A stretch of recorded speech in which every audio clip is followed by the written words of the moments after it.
Boa tarde, sejam todos super bem-vindos e bem-vindas ao nosso 11º encontro do nosso ciclo de humanização. E hoje nós temos a honra de ter a doutora Fernanda, mais conhecida como a nossa melhor advogada trabalhista, consultora. Fernanda é sócia do escritório CTA, e presta consultoria 100% pro bono para a nossa organização. Ela é parceira do Procriança, eu acho que há mais de 3 ou 4 anos. Então, a Fernanda já virou sócia do Procriança também. Ela é pesquisadora da USP, ela é membro da Comissão da Ordem e ela tem um canal no Instagram alucinante chamado Tem Todo o Direito. Quem não segue, vão seguir, porque ela resolveu prestar esse serviço gratuito, super bacana, no Instagram, pelas redes sociais e não raro, vários assuntos importantes e dúbios estão no Instagram dela. Fernanda, nosso time está todo aí, temos um seleto grupo aqui de convidados que estão aqui conosco, e a gente vai gravar essa sua exposição para a posteridade, porque eu acho que é um material que vai ficar aqui no YouTube do Procriança, que vai ser bastante útil para nós. Então, seja bem-vinda, a palavra está com você. Muito obrigada por ter aceitado esse nosso convite. Eu é que agradeço, né? Como sempre, é uma honra, é um prazer estar com vocês, estar com o Procriança, estar com a Mitzi. É sempre uma alegria. Prestar serviço para vocês foi um presente, na verdade, que eu ganhei, porque não só porque vocês, enfim, são uma organização maravilhosa, mas é um exemplo e eu aprendo muito também, inclusive com humanização, e fico sempre feliz, sempre vem uma novidade boa, sempre vem uma novidade que deixa o coração um pouco mais quentinho e dá um pouquinho mais de fé na humanidade, né? Então, eu é que agradeço a todos que estão aqui, dedicando seu tempo. Qual o valor mesmo que você quer? Oi? Tá. Então, enfim, né? Vamos falar um pouquinho, a gente vai falar um pouquinho sobre humanização, sobre diversidade no mercado de trabalho, como que a gente pode identificar alguns problemas que às vezes estão ao nosso lado e a gente não percebe. Eu sei que o Procriança é super ativo nisso e essa é uma das razões pelas quais eu tenho tanto orgulho de estar aqui, de trabalhar com vocês, de ter a oportunidade de vivenciar esse projeto tão bonito com vocês, né?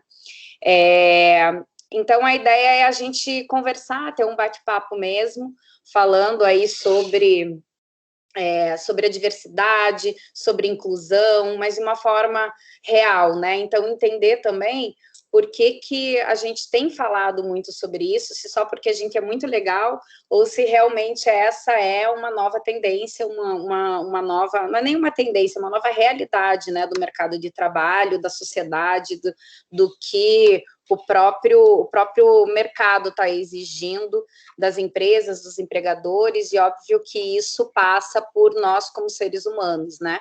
Como trabalhadores, como integrantes de uma sociedade, integrantes do mercado ali de trabalho. Então, não tem como começar a falar isso sem falar do ESG, né? Abrasileirando o ASG. Né? Então, para quem ainda não conhece, né? O ASG, ele nada mais é do que pilares e necessidades que as empresas hoje elas passam a ter e começam a ter de uma forma mais efetiva e responsável sobre sustentabilidade ambiental, sobre justiça social, sobre governança e ética, né? Então, aqui a gente vai falar um pouco, na verdade, sobre justiça social, a gente vai falar sobre essa questão toda que o S do ASG, ele traz, que é o social, e é o que acaba impactando também muito no mercado de trabalho, né? E em como a gente, como trabalhador, como empregado, como empregador, a gente pode cooperar para que essas medidas e para que essa nova realidade, ela realmente seja algo bastante representativo, né? E hoje em dia a gente vê que a necessidade dessa adequação, ela não é só um anseio da sociedade, que a gente está vendo aí, seja por conta das manifestações, né? O social, ele está crescendo, seja essas manifestações que a gente teve ao redor do mundo contra o racismo, pró-democracia, né? Então, essa nova geração também, que vem com uma ideia de fluidez bem diferente daquela que a gente vem sendo acostumado lá, e eu digo pelo menos desde os anos 80, que já começou alguma mudança, mas ainda era uma mudança muito incipiente, né? A gente sabe que agora vai mudar um pouquinho, na verdade já mudou bastante, e o mercado, ele acaba respondendo isso, né? Ele tem uma resposta imediata com isso. Então, hoje em dia, se a gente tem lá o Great Place to Work, né? Que, na verdade, só quer demonstrar, a ideia é demonstrar e premiar, de alguma maneira, aquelas empresas que são realmente muito boas para trabalhar, são empresas que são boas para trabalhar para o empregado, né? A própria Bolsa de Valores, hoje em dia, a Bolsa de Valores brasileira, ela está preparando, né, um índice para que essas empresas sejam ranqueadas, inclusive na Bolsa de Valores. Então, assim, eu não vou pegar muito esse viés de como isso pode representar, como isso hoje já representa, na verdade, no mercado financeiro, no valor de ações, como isso impacta de uma forma direta na rentabilidade, na produtividade das empresas, porque eu acho que aqui a gente quer falar um pouco mais de o que acontece no dia a dia e como a gente pode olhar para o lado e entender melhor o nosso próximo, entender melhor como que a gente pode utilizar, ajudar e fazer com que efetivamente essa humanização aconteça, né? Então, a partir de palavras muito importantes, que é respeito, que é imparcialidade, que é a tolerância, né? A tolerância com o próximo, com as nossas diferenças, né? Uma liberdade no ambiente de trabalho, onde você consiga enxergar o ser humano e não necessariamente um cartão de ponto, não necessariamente uma meta a ser cumprida, né? Iniciativas de promoção de diversidade, de bem-estar e de equilíbrio entre os funcionários, né? Que a gente consiga não ter mais aquela ideia de competitividade dentro de um grupo, mas sim uma ideia de equilíbrio, uma ideia de ajuda, né, entre esse grupo. Então, empresas, empregadores ou ambientes de trabalho que não tiverem essas palavras em mente, né, que não tiverem ações que realmente tenham a ver com essas premissas, provavelmente daqui a um tempo estarão bastante escanteadas, né? Então, os analistas, eles acreditam, inclusive, que em 10 anos, todos os ativos das empresas, né, eles serão avaliados por essa régua. Então, essa régua do ESG, essa regra do ASG, do social, do respeito e de um bom ambiente de trabalho. Há muito tempo atrás, eu li, e aí agora, perdoem-me não saber fazer a referência, porque realmente eu não me recordo aonde que o empregador, ele dizia assim, enfim, falando sobre os erros, né, erros do empregado, erros que às vezes acabam afetando o resultado, seja daquele trabalho específico, seja o resultado de uma forma geral, às vezes da companhia ou da equipe, né? E era um funcionário muito bom, e aí ele foi perguntado, mas como que você não despediu, não mandou embora, depois dele ter cometido um erro tão grave? E aí ele responde, não é porque não é inteligente da minha parte, ele é um bom funcionário, ele errou. E aí, esse erro, ele não comete nunca mais. Então, a única coisa que eu farei se eu demitir esse funcionário como uma forma de repreensão é entregar ele ainda mais pronto para a concorrência. Então, a ideia é essa, né? A ideia é a gente conseguir humanizar e entender que todos nós somos passíveis de erros, entender que não só conosco né, ou com a nossa equipe, mas também com os nossos parceiros. Então, prestar atenção quem são as pessoas, quem são as empresas que a gente contrata, com quem a gente troca experiência, quem são as empresas que, como tratam os seus funcionários, que são os nossos prestadores de serviços, enfim, né, prestar atenção também se essas pessoas, quem a gente contrata, elas estão também de acordo com aquilo que a gente acredita para dentro do nosso lugar. Então, fica muito claro isso, quando fala assim, eu não vou comprar o produto do ciclano, porque o produto do ciclano tem trabalho infantil. Mas eu contrato a empresa XPTO porque ela é mais barata, em que pese ela não pague ninguém. Ou então, que a gente saiba que ela tem casos muito sérios de assédio sexual. Ou então, que ela tem alguma outra problemática voltada para essa questão do social grave, né? Então, muitas vezes, eu acho que isso ainda é muito pouco analisado, né? Então, a gente às vezes olha assim, não, mas aqui dentro da minha equipe está tudo ok, a organização toda não está, mas a minha equipe está bacana. Né, quando o trabalho tem que ser um trabalho real, pensando na sociedade como um todo, né, pensando no mercado de trabalho, e aí quando a gente está falando até em grandes corporações, quando a gente está falando em grandes empresas, né, a gente está falando até mesmo de mercado financeiro, de bolsa de valores, então é uma perspectiva que a gente tem, que vem até referenciais lá, que a gente poderia falar de cima, que eu digo, é de quem coordena toda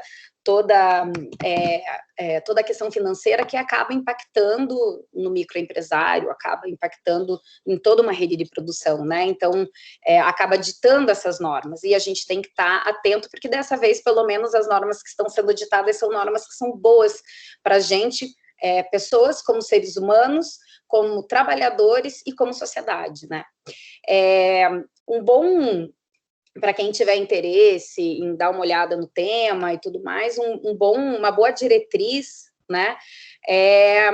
Visitar lá o site da ONU, tá? E eles têm uma diretriz de empresas e direitos humanos, tá? O Brasil chegou a ser positivado, enfim, ou seja, é lei, mas, né?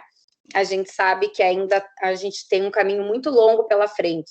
Mas dentro dessas diretrizes da Organização das Nações Unidas, da ONU, ali a gente tem alguns pontos, assim, que são interessantes, que as empresas, os empregadores, e aí eu vou falar como nós, como seres humanos, a gente tem que prestar atenção para que essa nossa realidade seja uma realidade diferente, né? E para que também estejamos dentro da nova ordem econômica, inclusive, tá? Porque não é um tempo, não é um mais ou menos isso, talvez, será que vai acontecer? Não, agora o mercado responde, e o mercado respondendo acaba que faz toda uma movimentação absolutamente diferente dentro das necessidades, né, das empresas, dos modelos, faz uma necessidade absolutamente diferente da corporação como um todo, né? Então, aí a gente vê que empresas de renome, elas já criaram áreas específicas sobre o tema, que ainda era muito falado sobre a questão ambiental, né, sobre o próprio compliance, que foi muito, muito visitado aí nos últimos tempos, e agora vem o social, ele começa a surgir de uma forma um pouco mais robusta, número um, porque a gente está cumprindo duas letras, porém a do meio, que é justamente relacionado à saúde mental, a produtividade, ao ser humano como ser social, né, a gente está deixando um pouco de lado. Então, a própria sociedade está clamando por isso, né, seja por questões de diversidade, seja por questões humanitárias, seja porque a gente percebe que não pode ser mais admitido determinadas condutas, né, de preconceito, de racismo, de exclusões que não fazem o menor sentido, né? Então, Só para te fazer uma pergunta que veio aqui na minha cabeça, e isso tudo, esse movimento todo, está vindo da própria sociedade, né? Porque antigamente, na época que eu era jovem, isso vinha através... É jovem. Isso vinha através de uma demanda da Justiça do Trabalho, e aí você olhava a jurisprudência sobre aquele tema, e aí você, né, posicionava a empresa. Você, bom, deixa eu ver, então, deixa eu ver, saiu isso aqui, agora eu não posso me comportar dessa maneira. Então, agora, o ditado, né, a tendência não vem mais do tribunal. É isso, Fernando, está vindo do tribunal também? Como é que você está vendo isso? O tribunal, ele responde, né? O tribunal acaba respondendo, e a gente vê isso com o próprio STF. E aqui, sem juízos de valor a um ou outro ministro, tá? Mas o próprio STF está respondendo. E o STF, certamente, ele responde, por quê? Porque é um anseio da sociedade, sim. Porque as gerações que estão chegando e que estão começando a se manifestar de uma forma mais efetiva na sociedade, elas estão mostrando que elas não aceitam mais determinadas posições. Então, assim, quando você tem manifestações ao redor do mundo inteiro dizendo contra o racismo, dizendo parem de nos matar, e você vê que boa parte dos participantes dessas manifestações não são de pessoas, né, a maior parte não é de pessoas negras, mas são pessoas que realmente entendem que aquela causa é uma causa que não dá mais para ser assim, né? Então você vê, opa, peraí, a sociedade está pedindo isso.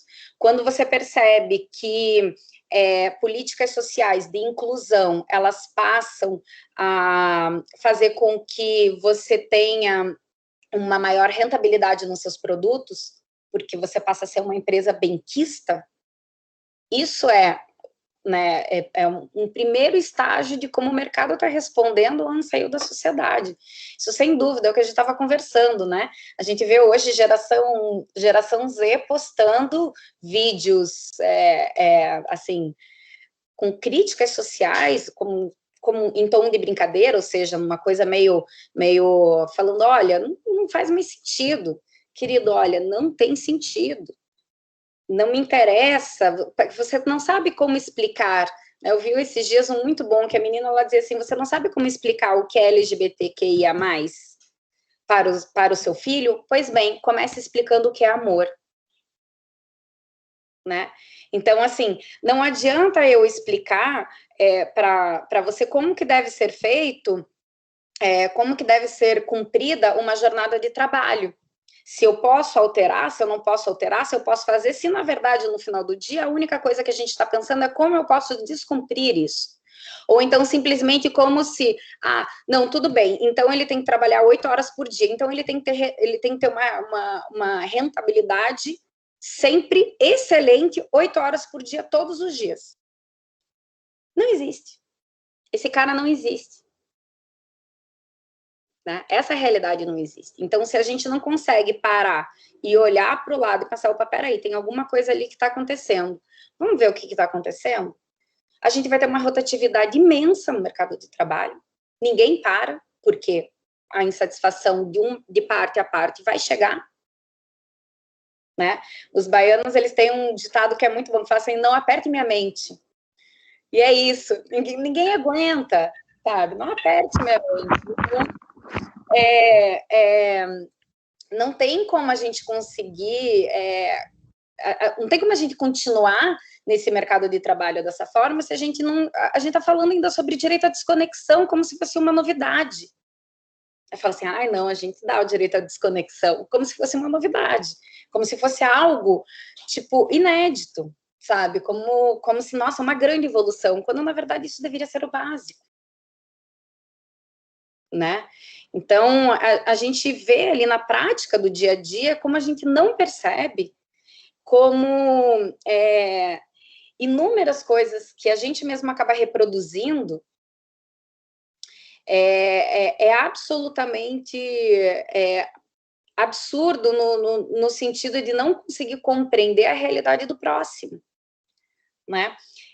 Há pouco tempo atrás, eu tive contato com um caso que era mais ou menos assim, era uma questão sobre se é trabalho ou se não é trabalho, se cabe adicional noturno ou não cabe adicional noturno, né? Porque assim, não, a funcionária dorme na minha casa, a funcionária, ela dorme no mesmo quarto da pessoa que ela cuida, mas ela fica lá vendo TV, ela não está trabalhando. Essa hora não é trabalho. E aí você pensa, meu Deus do céu, as pessoas elas têm dificuldade de entender até mesmo o que é trabalho, porque se você não está na sua cama, dormindo, no seu quarto, é trabalho. Você está disponível, ainda que você durma, ainda que você fique no WhatsApp, ainda que você qualquer coisa, mas está ali, né? Então, e isso, assim, não foi uma coisa, sabe, foi uma coisa tão natural que eu percebi, eu ali falei assim, a dificuldade que às vezes a gente tem de olhar para o próximo e falar, não, peraí, mas se eu não estava disponível para dormir ali, é porque eu preciso contratar alguém para fazer isso. É tão gostoso, né, dormir ali, né? Sabe? Então, assim, mas a gente percebe que isso acontece, assim, com pessoa física, a gente está falando de trabalho doméstico. Por quê? Porque a gente ainda tem, né? A gente ainda traz essa cultura escravocrata. Fernando, eu estou vendo aqui na imagem a Ariane e o Roberto, assim, ó, só concordando com você. São duas pessoas que cuidam de todos nós, cuidam da casa, cuidam para que tudo funcione bem. E eu estou vendo só os dois felizes ali, né? Assim, se vocês quiserem falar alguma coisa, mas eu vi que vocês estavam ali, ó, para a Fernanda, só fazendo assim, ó, para a Fernanda. Mas são testemunhas do que a gente passou aqui no Procriança, que foi aquilo que a gente conversou, colocou todo mundo no divã, mas eu achei bonito, Roberto, só que o Roberto tem um caso desse em casa também, né, Roberto? Que fique à vontade para compartilhar o que quiser, o que puder, né? Mas eu acho que é isso, assim, sobre a sua pergunta, eu acho que tem muito disso, é um anseio da sociedade, graças a Deus, sabe? Eu brinco que eu entrei para o direito do trabalho, quando eu escolhi direito do trabalho, meu professor de processo civil falou, Deus me livre, Fernanda, direito do trabalho, não, né? E eu falei, não, eu quero fazer justiça social. E aí, enfim, aí o tempo passou. Mas, graças a Deus, hoje em dia, a gente está conseguindo conversar sobre como a gente pode utilizar o que a gente aprende, o que a gente ensina, o que a gente estuda, como a gente trabalha, para fazer pelo menos um pouquinho a nossa parte, para fazer as pessoas pensarem, né? E é legal que hoje a gente tenha... E aí fala assim, ai, Fernanda, mas você não acha que isso tudo só está acontecendo porque a Bolsa de Valores está indicando que é rentável? Pode ser, pouco importa, na minha modesta opinião. Porque, no final do dia, a gente vai ganhar em educação, porque a gente precisa educar as pessoas. E aí, quando se fala educação, a gente já pensa só na educação primária da criança, do acesso à escola, tal. Muito mais do que isso. A educação das pessoas que estão trabalhando conosco. A educação mostrando assim, querida, aquela pessoa que está indo trabalhar com turbante tem o direito de trabalhar com turbante, é o jeito que ela quer arrumar o cabelo dela. Se ela quer arrumar o cabelo dela com turbante, sem turbante, com laço, sem laço, com... O que isso fala sobre ela como profissional? Ou ele como profissional? Não fala. Né? E aí a gente está falando de um estágio tão pequenininho, quando a gente pula para um outro, né, assim, para uma outra realidade que é muito mais, que aí faz com que a gente pare mesmo para pensar, que é das pessoas trans. Né? A gente já conversou até, eu e Mitz já conversamos, tivemos a oportunidade de conversar sobre isso. Né? Como que hoje, por exemplo, eu vou falar, olha, gente, eu trouxe eu acabei de admitir uma nova advogada aqui, tá? Blá, blá, blá, blá, blá, e aí é uma pessoa trans. Como, assim, como que vai acontecer isso na reunião da Faria Lima? Vai acontecer legal ou não vai acontecer legal? Né? Como que as pessoas vão reagir internamente dentro desse lugar que eu quero abrir essa vaga, mas eu preparei o ambiente todo para isso? Né? Olha, gente, eu contratei um advogado novo, aí ele tem tatuagem daqui até aqui. Não estou falando por mim, não, só, tá? Mas enfim, são estereótipos que existem, né? Que passam por questões de gênero, passam por questões físicas, por, sei lá, por moda, passa por questão de sexo, né, de orientação sexual. Então, passa por questão de idade, que a gente falou que hoje, né, já se discute o idadismo. Tem, aliás, um filme maravilhoso, né, que é o Estagiário, vale super a pena ver, fala muito sobre isso. Sensacional, né? Assim, na verdade, eu já sei empresas que já estão contratando sêniores, né? Justamente para poder trazer mais senioridade e maturidade para essa geração, né? X, Y, Z, M que vem aí. Isso é muito bacana, né? Eu falei isso com a Yolanda semana passada, retrasada, né? A gente estava falando sobre idade e como que agora isso no mercado está sendo bem visto, você contratar estagiários de 60 anos. Porque aí você pensa o seguinte, as pessoas, então, quer dizer, é todo mundo descartável, né? Então, eu não tenho mais o mesmo acesso à tecnologia, né? Eu tenho uma dificuldade maior aí de aprender, né? Sei lá, eu tô falando, eu me colocando aqui no papel de uma senhora de 70 anos, mas que quer trabalhar. Nem todo mundo é Fernanda Montenegro, né? Nem todo mundo é Fernando Henrique Cardoso, sabe? Que consegue desenvolver a sua atividade brilhantemente até 70, 80 anos de idade. Não, mas tem outras coisas a oferecer ao mercado, né? E assim, a mulher sofre duas vezes com isso. Né? A mulher socialmente, ela é como se ela apodrecesse, e dentro do mercado de trabalho, ou ela é muito jovem, ou ela já está velha. Ou ela é muito jovem a ponto de precisar de um homem branco, de cabelo branco, né, para validar aquilo que ela está colocando. Eu estou falando de uma forma geral, né? Mas não é bem mais assim, é assim ainda. Talvez não seja assim ali, com um exemplo, outro exemplo, mas a gente ainda tem exemplos capa de jornal, capa de revista. Né? A gente não tem exemplo capa de revista, olha como ele é brilhante, porque ele conseguiu chegar numa posição. Não, porque todos que estão na posição têm o mesmo, né?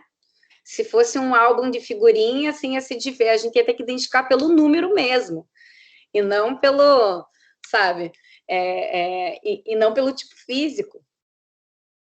Então, a gente vê isso, assim, que como a mulher ela tem que se portar de uma forma diferente numa reunião, como ela é invalidada em suas opiniões, em suas decisões. Se ela tem uma postura mais firme, é porque ela é grossa, é porque ela é rude, é porque ela tem um gênio muito difícil. Ela tem um gênio muito difícil, sabe? Difícil de lidar. E não pode falar mais, não pode falar palavrão também, só os homens, né? Claro, né? Não pode. Entende? Tem uma coisa que eu acho assim que é fantástico quando a gente para pensar, né? E eu nem tinha pensado em falar sobre isso, mas vou falar que é assim, que eu acho uma coisa muito louca, que é a exigência que as mulheres elas têm no mercado de trabalho em esconder o seu corpo. Número 1, que se você está acima do peso, significa que talvez você seja meio preguiçosa. Porque mulher mesmo, né, tem que se cuidar, tem que então assim, é porque é meio relapsa. O que é uma ligação, assim, inacreditável de surreal. Número 2, aí a gente consegue ter uma posição um pouquinho melhor, ou então para ter essa posição um pouquinho melhor, a gente tem que estar bem vestida. E a gente sabe que mulher bem vestida é mais difícil do que um homem estar bem vestido. E mais caro. E aí a gente destina boa parte da nossa renda para conseguir estar de acordo, né? Com o visual. E aí a gente vai lá e compra uma camisa de seda lindíssima. Só que essa camisa de seda ela é um pouquinho transparente, então ela pode aparecer, não é aparecer o sutiã, é aparecer a marca do sutiã, assim, só, né, que existe algo por baixo. Não pode. Aí você tem que comprar a camisa de seda, aí você tem que comprar uma blusa para colocar por baixo, e aí você tem que comprar mais um outro negócio que assim não aparece, porque daí também não pode aparecer alça, senão é cafona. Então, quer dizer, isso só mostra, assim, parece estranho o que eu estou falando, mas o que eu estou querendo dizer é, só mostra como a gente tem uma posição super oprimida. Que a gente é obrigada a se colocar dentro de uma forma, mas, ao mesmo tempo, a gente também tem que se esconder, porque se a gente mostrar qualquer coisa, significa que a gente está vulgar e que a gente não está apropriada para aquele meio, porque alguém pode olhar para a gente e ter outras ideias, que não aquelas que a gente está falando. Né? Isso é uma realidade. Isso, inclusive, que inicialmente a gente até ia falar aqui, isso, inclusive, é uma das razões pelas quais tem aumento aí de violência doméstica. A violência doméstica, ela aumenta também por conta da mulher no mercado de trabalho, né? A mulher no mercado de trabalho, ela acaba tendo mais independência. A mulher no mercado de trabalho, ela tem uma outra visibilidade no meio social, né? E aí a gente vê que a vulnerabilidade social da mulher, assim como a vulnerabilidade social de LGBTQIA+, de pessoas negras, né? Elas são muito gritantes e elas são super silenciosas em determinadas coisas que a gente não percebe. Às vezes a gente não percebe, mas quem aqui, não sei se alguém aqui está acostumado, eu sei que meets sim também, mas a participar de reuniões em que talvez seja a única mulher, né? Se participo de uma reunião em que eu sou a única mulher, jamais você vai me ver assim, ó, como a maioria dos outros homens estarão. A gente fica assim, ó, na mesa. Porque se você não tá ali, com o pezinho no chão, com a mesa, com a mão em cima da mesa e posicionada, você não vai ter escuta. Eu tô mentindo, Mates? Tô falando alguma inverdade? Não. Não, às vezes tá super bem posicionada, né? Uma posição que você às vezes nem é a sua posição do dia a dia, mas você tem que exercer aquela posição física para poder ser ouvida, aumentar o tom de voz e de vez em quando, né, a minha equipe sabe que falar um palavrão, porque é dessa maneira que a gente consegue ser respeitada e escutada. Não raras vezes, eu não sei se a Luciana está falando assim, né, com a cabeça. Ó, recorde de público, tá, Fernanda? Parabéns, recorde de público, o time está todo, parabéns aqui, olha, só, não para de entrar gente, não para de entrar gente. É um tema que as pessoas querem ouvir de uma pessoa como você, que a gente não está falando de lei trabalhista, a gente está falando de seres humanos, né? Então, em reuniões ainda de conselho, eu posso dizer que ainda há relatos de não sermos escutadas, né? Assim, pessoas muito próximas e, olha, quando chega a vez de uma mulher apresentar o tema, a maioria do conselho ainda, a gente tem, né? Hoje a tendência é muito grande da gente implementar em todas as organizações uma diversidade de gêneros e sexo e raça no conselho, mas hoje não é uma realidade, né? Então, não seremos prontamente ouvidas também ainda, né? Não sei se você ia para esse lado, mas acabou indo por questões, eu acho que todo mundo aqui já passou um pouco, né? Não, é difícil, isso acontece, assim, eu acho que o mercado que eu trabalho, né, que é o do direito, ele ainda apesar da gente ter mais mulheres se inscrevendo, a gente está vendo que nos tribunais as mulheres estão entrando com uma força absurda, né? O que a gente vê juízes ainda tendo posturas com assédio sexual, que ainda é fechado dentro da organização, quer dizer, ninguém expõe aquilo de uma forma, sabe, como deveria.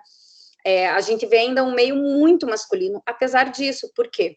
Porque o conselho, aí a gente vai falar, eu vou utilizar aqui o termo conselho, na verdade, mas assim, a mesa decisória, né? A mesa decisória, ela não é diversa. A gente ainda tem que desconstruir muito estereótipo para conseguir chegar numa mesa decisória real. Porque também, assim, para estar na mesa decisória, precisa de vivência, precisa de preparo, né? Precisa de seriedade, precisa do olhar, e precisa disso, precisa conseguir desconstruir todos esses estereótipos que a gente falou um pouquinho, né? Que a gente acabou de falar. Seja porque a pessoa se veste XPTO, seja porque ela é da religião, qualquer religião que ela queira, seja porque, né, a gente vive uma realidade que nem o Papa mais tá brigando por conta de religião, e a gente continua não contratando ou não promovendo por conta disso. Então, assim, é um caminho longo que a gente ainda tem. É um caminho longo que a gente vai ter que aprender no dia a dia, né? Quando a gente fala ainda sobre, mas o que mais é bacana, o que é vantajoso, né? Eu ter uma equipe que tenha lá pessoas com realidades completamente diferentes, né? Ou será que eu realmente vou continuar contratando só os das melhores faculdades, os que fizeram mais cursos, não sei aonde, em X, Y, Z, lugares do mundo incríveis, tal? Obviamente, eu não dizendo que essas pessoas não têm também o seu mérito como profissional e que não serão excelentes profissionais. Mas o fato é que a gente acaba olhando os problemas com um único viés. Então, quando eu não tenho uma pessoa que tenha tido uma experiência diferente da minha, e eu vou colocar uma problemática ali, e aí eu posso falar na resolução de um caso trabalhista, eu posso falar numa decisão de RH, a gente pode falar em alguma decisão de ordem econômica, a gente pode falar numa série uma série de olhares, assim, série de situações, na verdade, né? Que impedem com que a gente tenha uma decisão muito mais criativa, muito mais moderna, né? Com tenha o debate, que a gente aprenda no dia a dia, porque cada realidade é uma realidade diferente, é um histórico de vida diferente. Então, se eu achar que sempre a minha realidade, o meu histórico é o real, é o perfeito, é o correto, porque eu sou mega ultra graduada na terra dos unicórnios, eu nunca vou ouvir uma pessoa que talvez tenha um conhecimento diferente do meu e que a gente pode unir forças, né? Então, esse é um trabalho que, assim, a gente vai ter que fazer, é difícil, e, assim, a gente ainda está falando de trabalho da mulher. Quem dirá a gente falar sobre empregar trans, a gente não ter problema com HIV positivo, que ainda é uma doença estigmatizante, né? Quer dizer... Fernanda, temos aqui a doutora Isabela, que é a nossa diretora médica, que está aqui assistindo, ela queria fazer uma colocação e participar um pouquinho. Vou passar a palavra para ela, tá? Claro.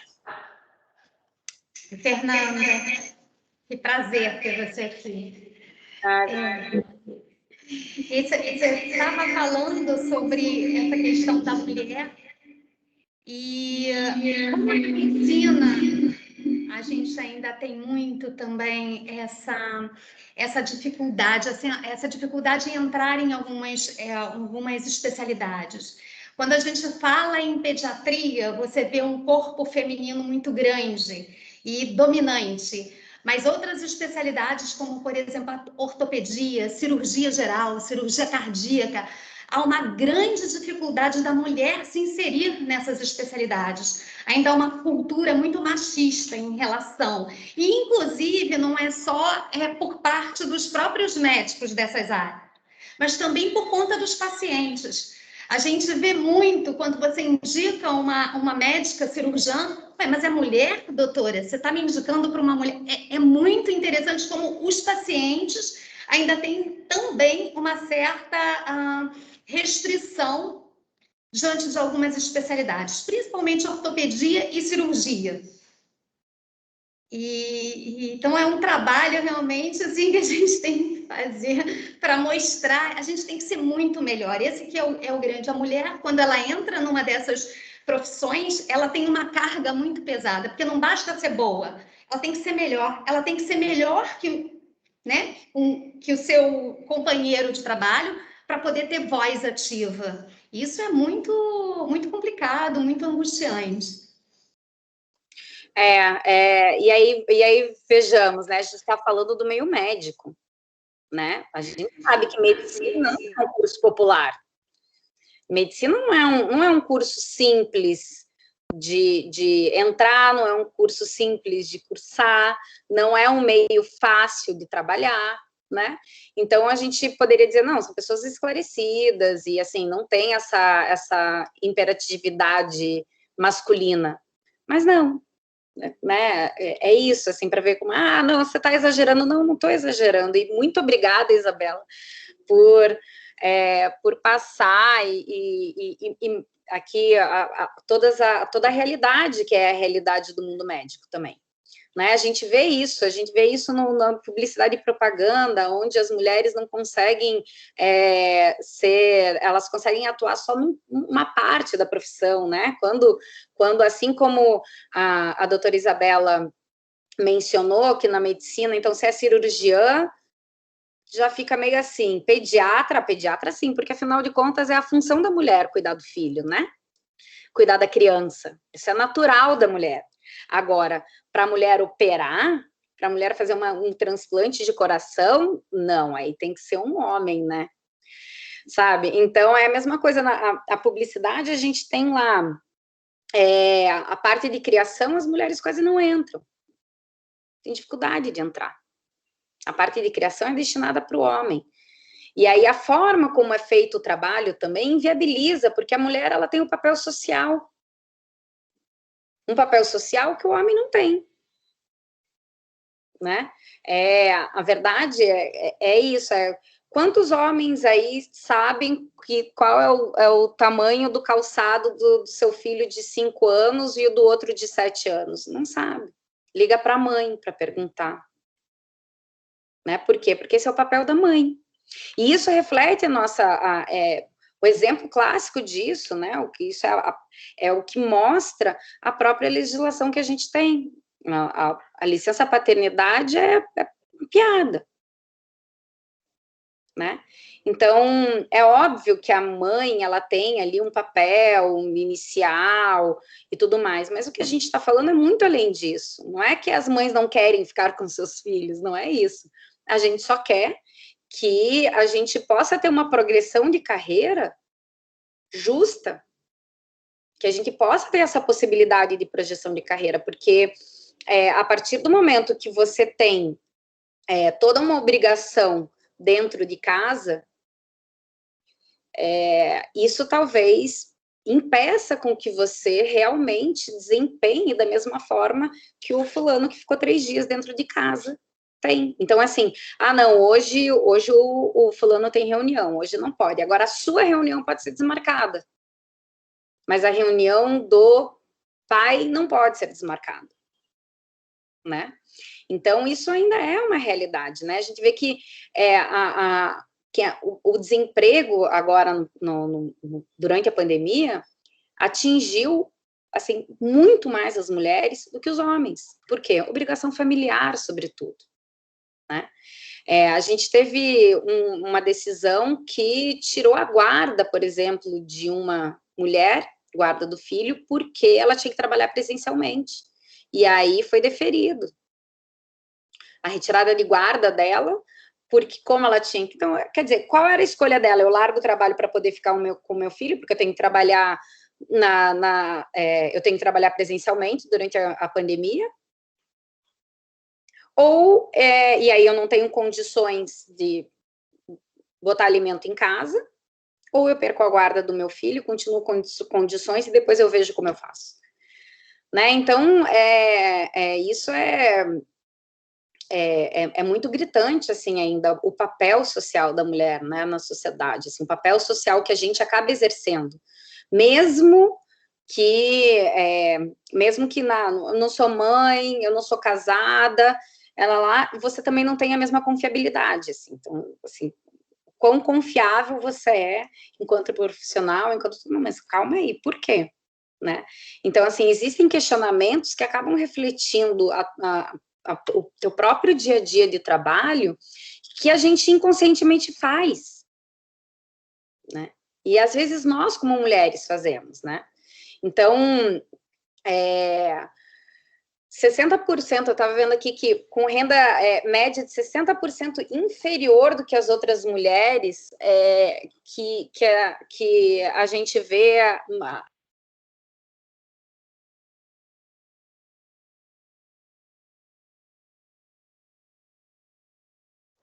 Fê, você botou no mudo, volta para os 60%, volta para 60%, volta para 60%. Desculpa. Porque essas mulheres que têm esse papel, que ficaram e que têm esse papel social, né, a cumprir efetivamente, ao longo da pandemia, chegaram a representar 60% inferior à renda. Por quê? Porque a empregabilidade diminuiu, reduziu bastante. As mulheres foram... E aí a gente vê assim, mas eu como empregador, ou eu como colega de trabalho, o que eu posso fazer? Você tem que entender que, assim, que a gestante, talvez ela não tenha a mesma produtividade mesmo, nessa gestação. E a doutora Isabela pode até me ajudar, tá? Mas talvez na próxima gestação ela tenha, porque não varia de mulher, né? Cada mulher reage de um jeito. Não, cada gestação acontece de uma forma. Então, e depois disso, a gente vê assim, qual é o papel do homem, né, depois que a criança nasce? Qual é a responsabilidade na licença paternidade, né? O quanto que a mulher ela tem que estar preocupada com tudo que está acontecendo com o filho, enquanto talvez o homem esteja mais tranquilo, porque ele sabe que ele tem, que assim, o mundo não vai acabar se ele simplesmente não estiver lá, porque tem quem esteja, né? Então, acaba sendo também muito injusto, né? O tempo de afastamento remunerado para homem e para mulher é muito diferente, e isso reflete muito na própria criação, nossa, como sociedade, como seres humanos, né? Quer dizer, fica sempre a cargo de uma pessoa que está sobrecarregada, passar todos esses primeiros ensinamentos, assim, e cuidados de um bebê, de uma criança. Que responsabilidade é essa, né? Então, assim, e como isso reflete também dentro do mercado de trabalho, como que isso reflete também o que a gente fala de quando a mulher, e a mulher, principalmente isso acontece quando são vítimas de violência doméstica, e a violência doméstica, ela não tá só, a gente não tá falando só da mulher que apanha, né, fisicamente, não é só violência física, a violência doméstica é violência psicológica, né? A violência doméstica, ela é a violência daquele homem que fala, não, você não precisa trabalhar, né? Ficou muito claro que por exemplo, uma das formas de violência doméstica verificáveis ao longo da pandemia é que os homens ou parceiros, filhos, enfim, né? Porque também, às vezes, quando a gente fala de violência doméstica, às vezes ela não vem exatamente do marido, por incrível que pareça, às vezes ela vem de alguma outra pessoa, de algum outro homem, às vezes até de um filho que está lá até hoje morando dentro da casa, enfim, né? São N possibilidades, mas de dificultar o acesso dessa mulher ao computador. Ou seja, dificulta que ela exercite o trabalho dela, que ela exerça o trabalho dela, né? Existe toda a violência psicológica, né? Não, mas espera aí, então, você não dá atenção para sua família, você está indo trabalhar presencialmente, você pode deixar todo mundo doente, você pode deixar os seus filhos doentes, então agora não é hora mais de você trabalhar.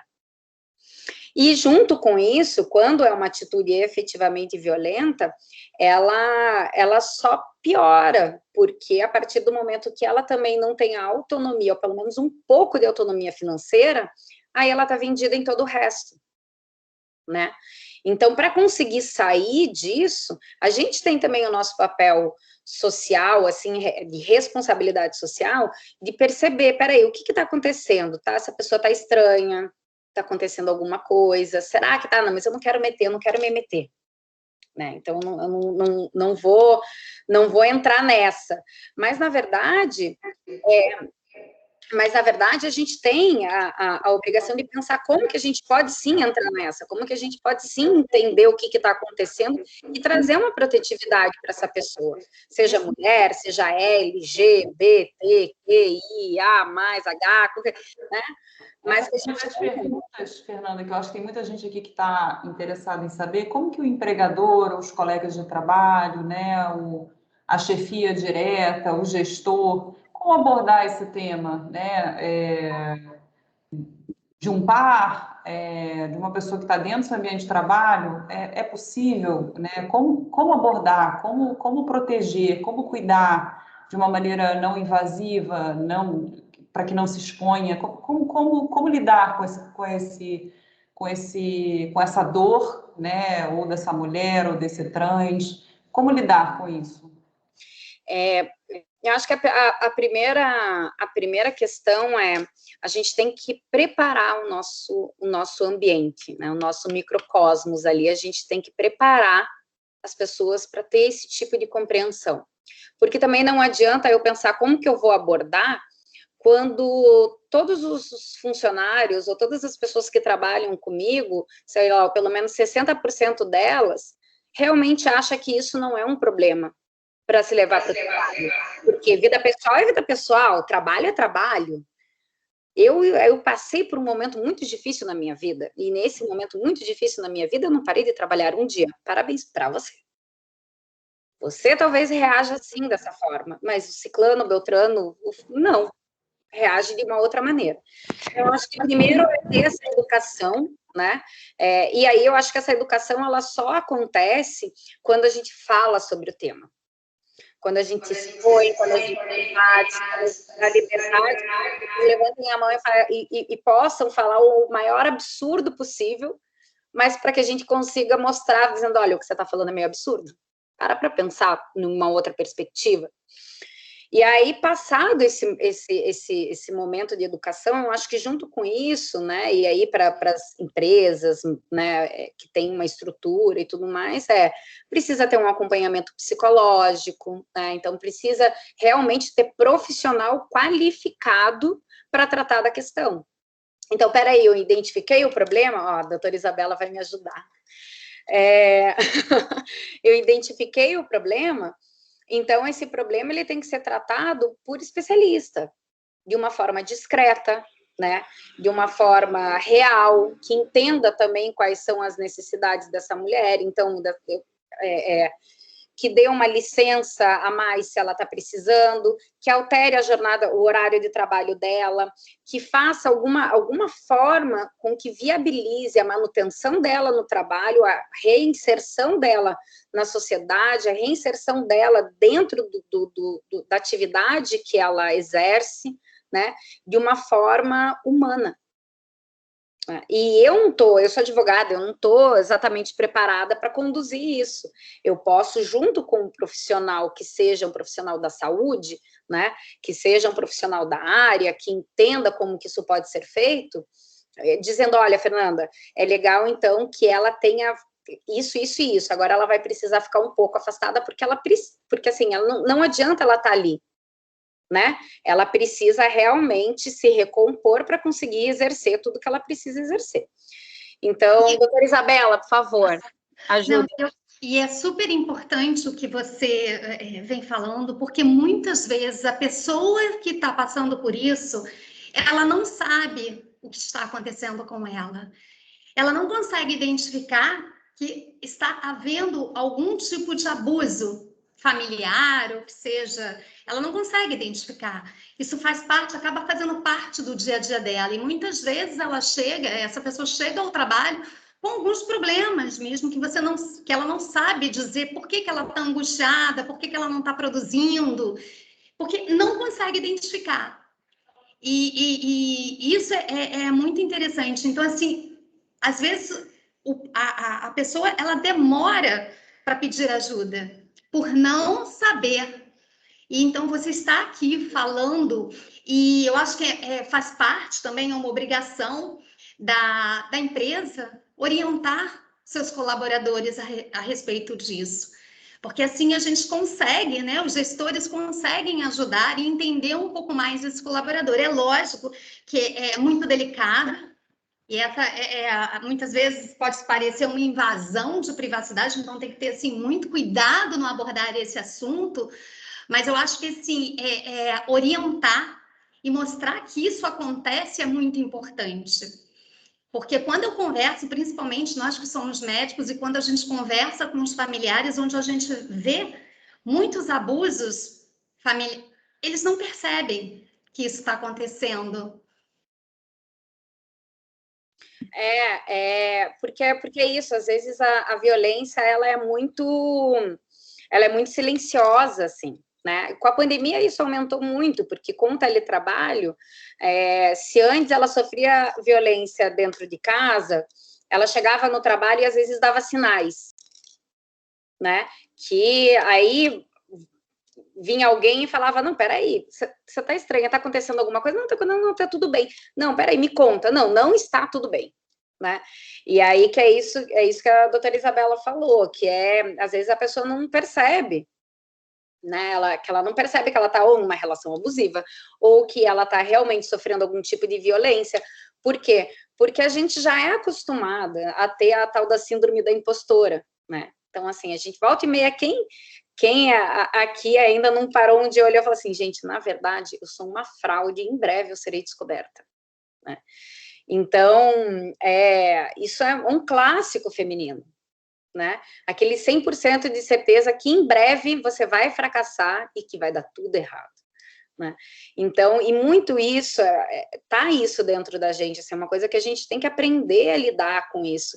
Então, quando vem alguém de fora e reforça de que você deveria render mais do que você rende, porque você está rendendo pouco, ou porque você trabalha pouco, ou porque você deveria se esforçar mais tempo, ou porque você deveria começar antes e terminar mais cedo, ou porque você deveria começar depois e terminar depois, né? E aí tudo isso reforça essa síndrome da impostora, né? Que é tão falada aí quando a gente pega temas, enfim, literatura sobre feminismo, isso vem de longa data, isso vem desde a época que a gente estava lutando pelo voto, né? Então, essa necessidade, diga-me. Fernanda, eu acho que a Flávia e a Luciana querem falar, Lu. Eu vi que você levantou um tempão, Luciana, queremos te ouvir. Olá, boa tarde. Bem, aqui eu sou mulher, né? Sou negra, sou responsável por 214 empresas, sou responsável por 35 funcionários. Meu sobrenome é Lupinucci, quando chega eu, né? Às vezes é muito engraçado, né? Eu esperava uma loira de olhos azuis, fico brincando, às vezes com alguns clientes, né? Meu avô é italiano, meu pai é argentino, minha mãe é negra, então sai essa mistura aqui, né? E é muito engraçado realmente que nós temos que nos reafirmar a todo momento, ter até a forma, né, como a gente se expressa, a gente tem que ter um cuidado. Às vezes, no início, realmente, tinha uma fala até um pouco mais rude, mais firme, que ao longo do tempo eu fui trabalhando, para desmistificar essa coisa dessa questão agressiva, né? Às vezes, para a gente, com o intuito de se impor, né? A gente não precisa falar de forma agressiva para se impor, né? A gente precisa falar de forma pontual, de forma assertiva, de forma segura, para que a nossa fala gere confiança, né? Acho que a agressividade, só, assim, da forma como se expressa, só gera tudo de errado, né? Mas indo para o ponto aqui, realmente a gente já teve casos de pessoas de funcionários chegando, olha, meu ex-marido arrombou a porta da minha casa, eu com meu filho tive que sair correndo, o que que eu faço agora? Né? A gente sabe que, por lei, a Lei Maria da Penha, ela veio garantir aí, quando o juiz, né, ele consegue a medida protetiva da mulher com garantia do vínculo empregatício, com manutenção do emprego por até 6 meses, e muitas mulheres, elas não sabem desse direito que têm, porque existe aquela perseguição, às vezes, né, o marido, o homem, o agressor sabe onde a pessoa trabalha, que a mulher tem aquele, né, vai para o trabalho, sabe o horário que a pessoa entra. Então, assim, acho que o mais importante a gente também mostrar para as mulheres que são funcionárias que existe esse direito, que ela pode correr atrás, que ela pode buscar, e que a empresa está ao lado dela para ajudar naquilo que for necessário. Então, eu também tenho diversos relatos de diversos clientes aqui com esse tipo de situação. Tem alguns homens que não são, nossa, não tem empatia alguma.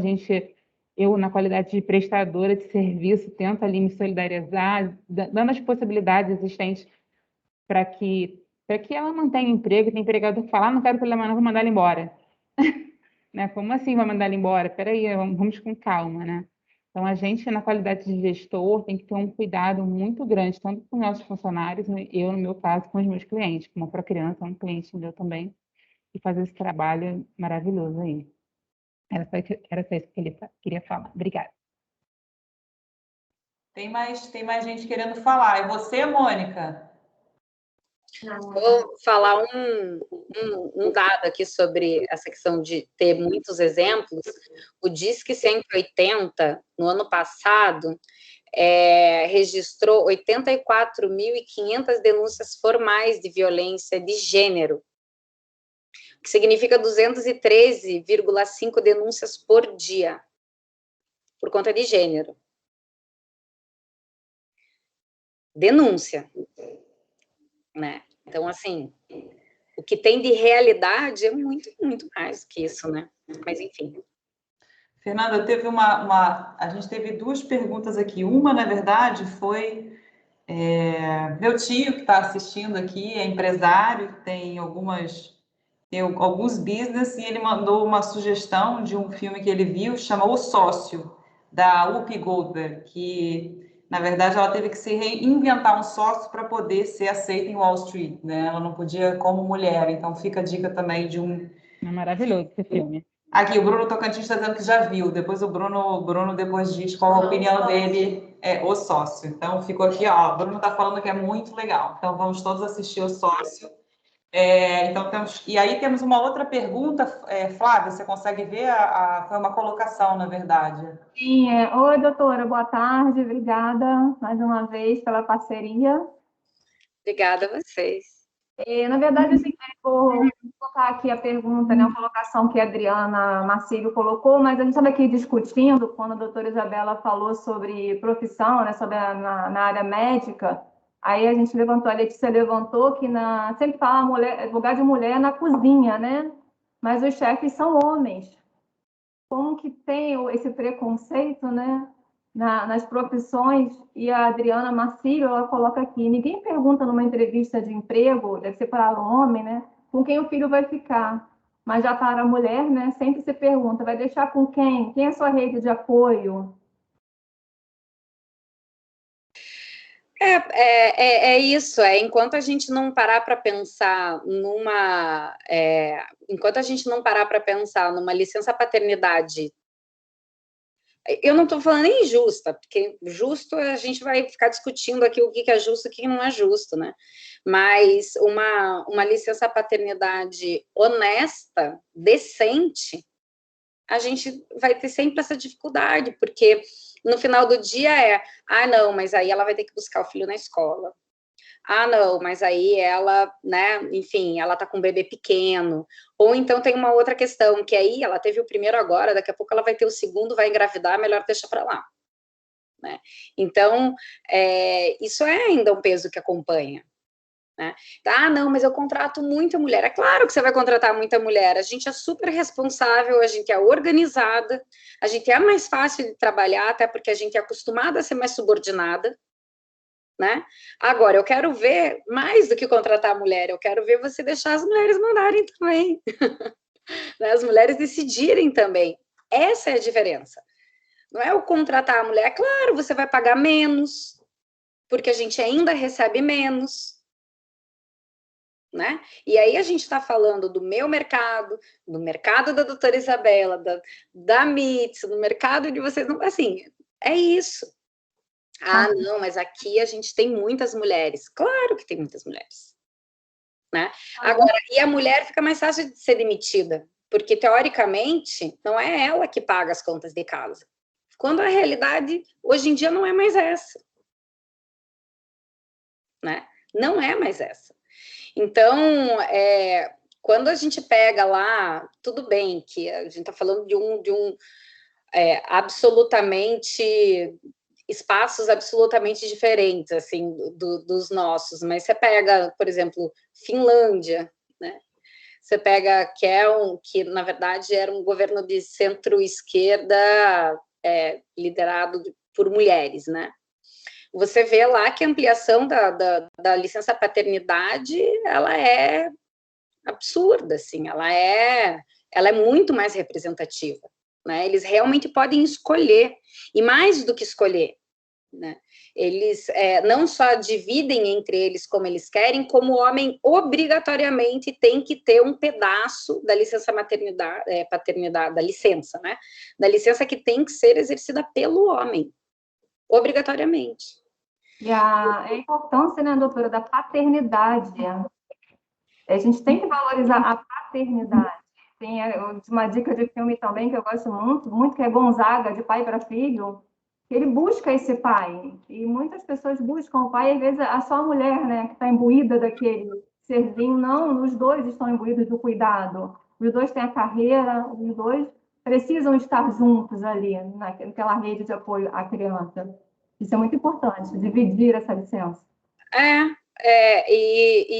Assim, a gente ainda tem questões com licença de casais homoafetivos, que a gente não sabe lidar com isso, e é uma realidade.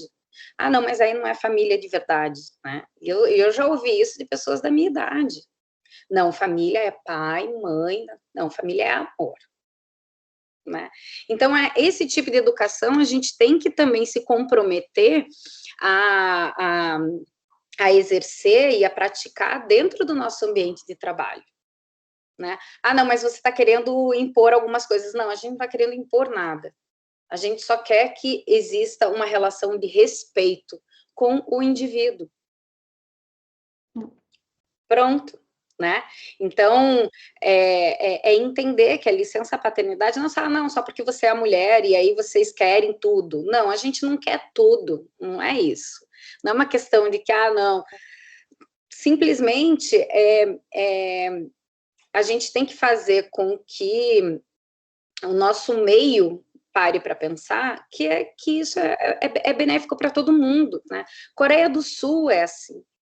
O Japão, a gente tem, o próprio Japão, a gente tem uma extensão de licença paternidade, e aí a gente vê como a questão cultural, ela é muito agressiva no resultado das medidas. Então, quer dizer, não adianta você ter uma previsão legal lá no Japão, você tem 52 semanas, né, para afastar o trabalho após o nascimento do bebê.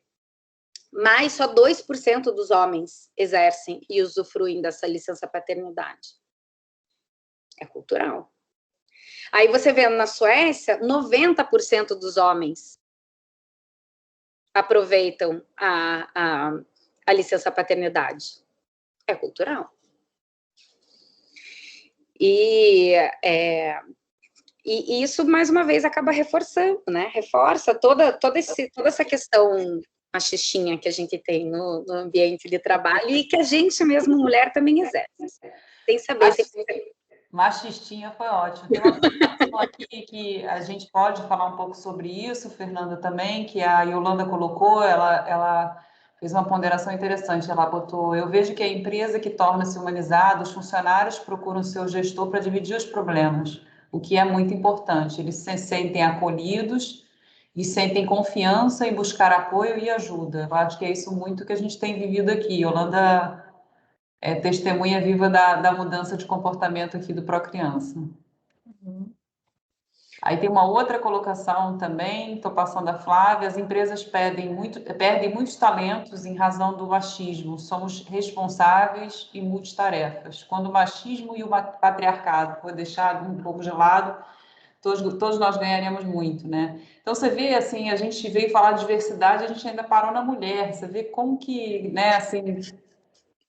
A gente vai falando muito de diversidade, aí você pensa na LGBTQIA+, aí quando você fala...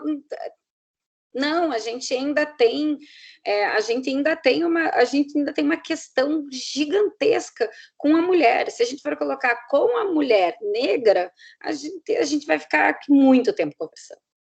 Né? Então, são muitos detalhes ali, que é o absenteísmo feminino, né? Que é quando a mulher ela tem mais dificuldade de estar no trabalho, no ambiente de trabalho, de estar presente mesmo, ou então o que a gente chama de presenteísmo, que é quando ela está, mas ela está de corpo presente, porque a mente dela está na comida do filho, que não sabe se tá ok ou se não tá ok, na violência doméstica que ela sofreu dentro de casa, né, que é essa questão toda da validação dela como profissional, como mulher, como alguém que realmente é representativo dentro do que faz, que é reforçado dentro do próprio trabalho, a partir do momento que, quando as coisas têm que ser decididas, ela não está presente, né?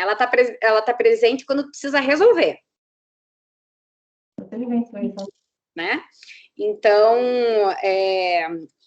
a gente precisa, o ambiente de trabalho ele tem que ser um lugar seguro e ele tem que ser um lugar confortável para que você possa realmente exercer o teu melhor e entender que ninguém vai ser 100% produtivo 100% do tempo. E quem disser isso está mentindo, tá? É fake news, tá? Coloca lá isso. Fake news, não existe. Então, por exemplo, eu tive uma experiência, infelizmente, muito infeliz, no começo do ano, que eu fiquei em Nárnia. Se eu tivesse sido obrigada a estar ali presente na minha caixa de e-mails, eu realmente não sei o que seria, entendeu? Então, assim, por quê? Porque eu não tinha a menor condição. Então, mas eu tive a possibilidade de ter esse período. Eu sou uma exceção, né? Porque eu, né, enfim, eu não sou uma empregada seletista, né? Então, lá, sou sócia do escritório, tenho uma outra, mas essa é uma realidade minha, muito pessoal, que me permitiu isso, fez com que eu pensasse em quantas outras pessoas dentro do meu ambiente de trabalho tinham passado por uma situação semelhante à minha, né? Dentro assim, que eu já consegui olhar ao redor, o que eu já soube e tal, e que talvez não tiver a mesma possibilidade que eu, porque a CLT não te dá isso. Ou um empregador ele enxerga você como um ser humano e tenta compreender isso de alguma forma, ou você vai atrás de um atestado médico para te garantir, né? O que também, né, aquilo que você mesmo se falou sobre não receber mais tantos atestados médicos, né? Ou simplesmente você vai estar lá no presenteísmo. Você está lá, mas você não está lá, e você está mais sujeito a erro, e você está exposto, né? Então, às vezes, assim, são momentos tão específicos, né? E aí, sendo trabalhador, autônomo, homem, mulher, negro, pardo, branco, enfim, seletista, não seletista, prestador de serviço, né? É uma necessidade como ser humano, como trabalhador. A CLT, ela está ali como um balizador. Ela não está dando nada além. Balizador mínimo, né, Fernanda? Exato. A faixa mínima, né? É o rasteiro. Doutora, é o rasteiro para a gente ter uma relação humana. Tá mãozinha assim. Doutora, a Letícia quer falar com a senhora. Não, A senhora, você me envelhece. Meu amor. Situações, assim, das coisas que eu escutei, por exemplo. Eu sou recém-mãe, né? Meu filho está com 1 ano. E, assim, pensar no papel da mulher no mercado de trabalho é pensar também em políticas mais amplas, por exemplo. Uma licença maternidade muito curta, a gente tende a desestimular o aleitamento materno, que impacta diretamente na política de saúde pública, né? Assim, já tem estudos comprovando que o aleitamento materno prolongado, né, causa N benefícios. E aí não só isso, né? A dificuldade de a gente se reinserir no mercado, né? Porque tem uma taxa de demissão muito alta dessas mulheres. E a dificuldade de você se reinserir no mercado, ou você tendo a sua carreira pausada, e etc., no momento que geralmente as mulheres são super produtivas, isso impacta também na decisão da maior parte das mulheres de não quererem ter filhos, né? O que está acontecendo. Então, a gente vê a taxa de natalidade diminuindo consideravelmente, você vê países como a Europa, Estados Unidos, já tendo a pirâmide demográfica ficando muito menor, né, em termos de natalidade. Isso impacta no mundo inteiro, na verdade, na produtividade do mundo inteiro, né? Assim, o quão é importante a gente pensar desse lado da diversidade, principalmente pensando no papel da mulher. Sim, e é como é que a gente vai preparar a nossa estrutura para que essa mulher possa trabalhar tranquila, né? Para que ela possa exercer, porque assim, ninguém quer optar entre ter filho e ser um bom profissional, né? O homem não precisa fazer essa escolha de Sofia aí. Né? Eu quando paro para pensar, não tive filho, mas que tempo que também eu teria tido? A biologia não acompanha. Não sei que tempo. Não sei quando que ia caber na minha agenda, sabe? Então, isso é um desafio para a gente, assim, porque a gente precisa viabilizar isso. E a primeira maneira que a gente tem de viabilizar é fazer o que a gente está fazendo. É conversar, é educar, é fazer com que o próximo que não vive aquela realidade entenda, né? E entenda que isso também é uma relação de ganho, porque a partir do momento que você tem essa equipe, que é uma equipe que trabalha unida, que trabalha bem, que não está ali na disputa o tempo todo, é uma equipe que vai render mais, que vai render melhor, que quando alguém precisar de algum apoio, vai ter com mais tranquilidade, né? Então, é importante, por exemplo, a gente estava falando sobre a questão da violência, né? É importante que a gente tenha um mecanismo, um canal de comunicação direto com o empregado, com os empregados, com os funcionários, com os colaboradores, enfim, para que essa mulher ou esse trabalhador, esse colaborador que esteja sofrendo algum tipo de assédio, né, dentro da empresa, ou então violência mesmo dentro de casa, né, que tenha essa segurança de sentir que ali ele tem um suporte, e não que ele tenha uma cobrança, e não que ele vai ser um problema. Eu não quero apresentar esse problema, porque aí eu vou passar a ser um problema também. Não, na verdade, assim, a gente precisa desenvolver mecanismos de comunicação eficazes, diretos, permanentes, né, para que a gente possa tratar dessas questões. Então, tratar a questão social como a gente trata também uma doença, né? Se hoje em dia a gente para pensar, poxa, agora, nesse período, ele está doente, daqui a pouco ele vai ficar bem. É muito semelhante, né? Porque não deixa de ser... É um fator, na verdade, que influencia direto na tua produtividade, no teu dia a dia, né? Então, outra coisa que existe também já se fala muito sobre questão de inspeção domiciliar para a questão da violência doméstica, né, principalmente nesse período de pandemia, e a gente não sabe como que vai ficar a questão do teletrabalho daqui para frente, né? É óbvio que aí quando a gente fala em inspeção familiar, né, domiciliar, não é nada abusivo e não é nada que possa ser, assim, ofensivo, mas é para verificar as condições, desde condições ergométricas, né, do trabalho, ou seja, se o ambiente do trabalho está um ambiente de trabalho saudável, seguro para aquele empregado, porque, afinal de contas, você não cede mais o lugar para ele. Então, às vezes, ele está lá numa cadeira totalmente inapropriada, num lugar absolutamente arranjado, né? Às vezes em questões sanitárias que não são legais. Né? Então, como que esse trabalho remoto, ele passa desde o cuidado da saúde e segurança, até mesmo nessa questão da violência domiciliar. Então, como que a gente vai desenvolver isso, né? Como que essas inspeções domiciliares, elas podem acontecer e acontecer de uma forma produtiva, e não acontecer de uma forma invasiva ou de alguma maneira que possa, inclusive, prejudicar e trazer mais questões ainda de desigualdades, né? Pelo contrário, para a gente nivelar em um outro lugar, colocar isso em um outro lugar, para que a pessoa vá trabalhar sentindo, eu estou indo trabalhar num lugar que me dá suporte, né? Como ser humano. Doutora, o Matheus vai colocar uma consideração masculina aqui.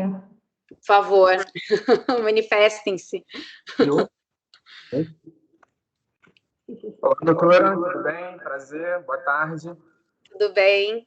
Eu trabalho aqui na educação da Procriança. Vendo tudo que tem sido abordado aqui na palestra, eu vejo que, assim, essas discussões, né, sobre diversidade, sobre inclusão no mercado de trabalho, elas estão bastante presentes na esfera política, assim, né, nos debates políticos. Você tem partidos com pautas bem incisivas nessas questões, e você também tem partidos que já são contra também. E pelo momento atual do Brasil, eu acho que esses avanços de inclusão, acho que eu não vejo no futuro próximo isso acontecendo. Eu acho que isso vai acontecer mais pelo mercado, pela própria consciência das empresas, do empresariado, né, vendo valor e precificando isso também. Queria ver qual é a sua visão sobre isso, se você também acredita com esse ponto de vista.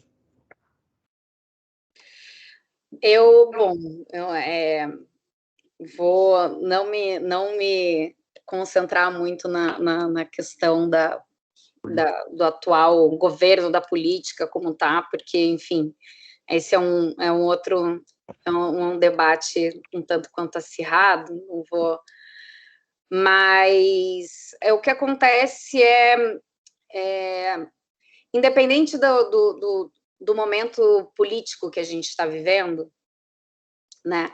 Essa é uma pauta da sociedade, ainda que a gente tenha uma boa parte da sociedade contra isso tudo.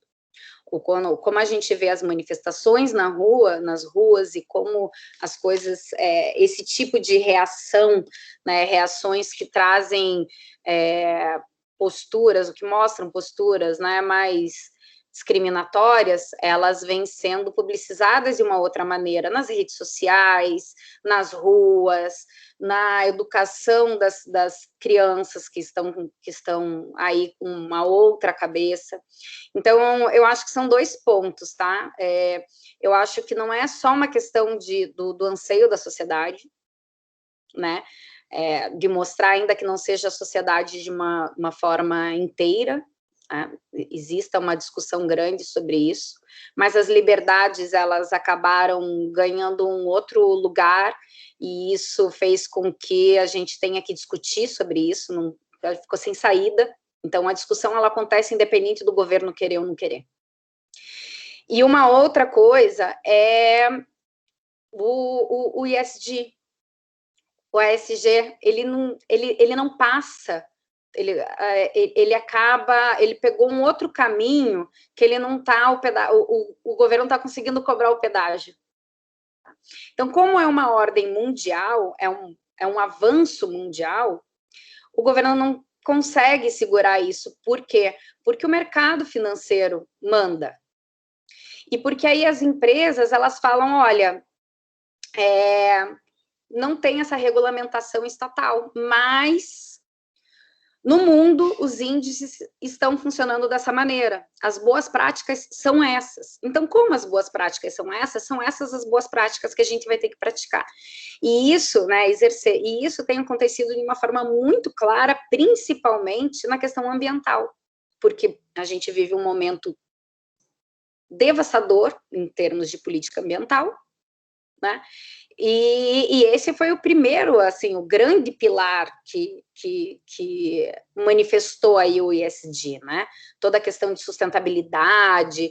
Então, a Suzano, por exemplo, né, que é uma das empresas aí que tem uma representatividade grande em relação a ESG e está começando a desenvolver bastante o S, eles até mencionam, assim, ó, independente do que o governo demande, independente das travas do governo, a gente vai se adequar às práticas corretas e o que o próprio mercado está mandando.